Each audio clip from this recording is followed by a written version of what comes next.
وَلَمَّا جَاءَهُمْ رَسُولٌ مِّنْ عِندِ اللَّهِ مُصَدِّقٌ لِّمَا مَعَهُمْ نَبَذَ فَرِيقٌ من الذين أوتوا الكتاب كتاب الله وراء ظهورهم كأنهم لا يعلمون۔ جب کبھی ان کے پاس اللہ کا کوئی رسول ان کی کتاب کی تصدیق کرنے والا آیا، ان اہل کتاب کے ایک فرقے نے اللہ کی کتاب کو اس طرح پیچھے ڈال دیا گویا جانتے ہی نہ تھے۔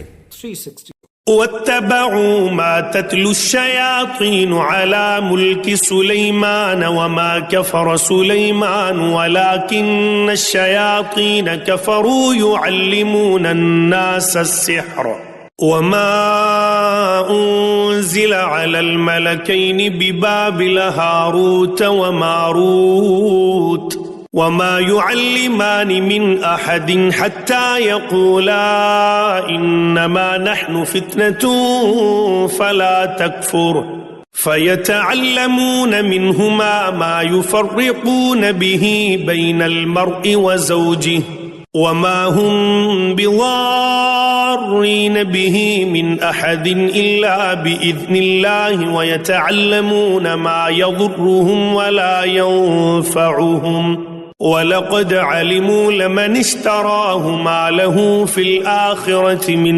خَلَاقٍ وَلَبِئْسَ مَا شَرَوْا بِهِ أَنفُسَهُمْ لَوْ كَانُوا يَعْلَمُونَ۔ اور اس چیز کے پیچھے لگ گئے جسے شیاطین حضرت سلیمان کی حکومت میں پڑھتے تھے۔ سلیمان نے تو کفر نہ کیا تھا بلکہ یہ کفر شیطانوں کا تھا۔ وہ لوگوں کو جادو سکھایا کرتے تھے، اور بابل میں ہاروت ماروت دو فرشتوں پر جو اتارا گیا تھا وہ دونوں بھی کسی شخص کو اس وقت تک نہیں سکھاتے تھے جب تک یہ نہ کہہ دیں کہ ہم تو ایک آزمائش ہیں، تو کفر نہ کر۔ پھر لوگ ان سے وہ سیکھتے جس سے خاوند اور بیوی میں جدائی ڈال دیں، اور دراصل وہ بغیر اللہ تعالیٰ کی مرضی کے کسی کو کوئی نقصان نہیں پہنچا سکتے۔ یہ لوگ وہ سیکھتے ہیں جو انہیں نقصان پہنچائے اور نفع نہ پہنچا سکے، اور وہ بالیقین جانتے ہیں کہ اس کے لینے والے کا آخرت میں کوئی حصہ نہیں، اور وہ بدترین چیز ہے جس کے بدلے وہ اپنے آپ کو فروخت کر رہے ہیں۔ کاش کہ یہ جانتے ہوتے۔ وَلَوْ أَنَّهُمْ آمَنُوا وَاتَّقَوْا لَمَثُوبَةٌ مِّنْ عِندِ اللَّهِ خَيْرٌ لَوْ كَانُوا يَعْلَمُونَ۔ اگر یہ لوگ صاحب ایمان متقی بن جاتے تو اللہ تعالیٰ کی طرف سے بہترین ثواب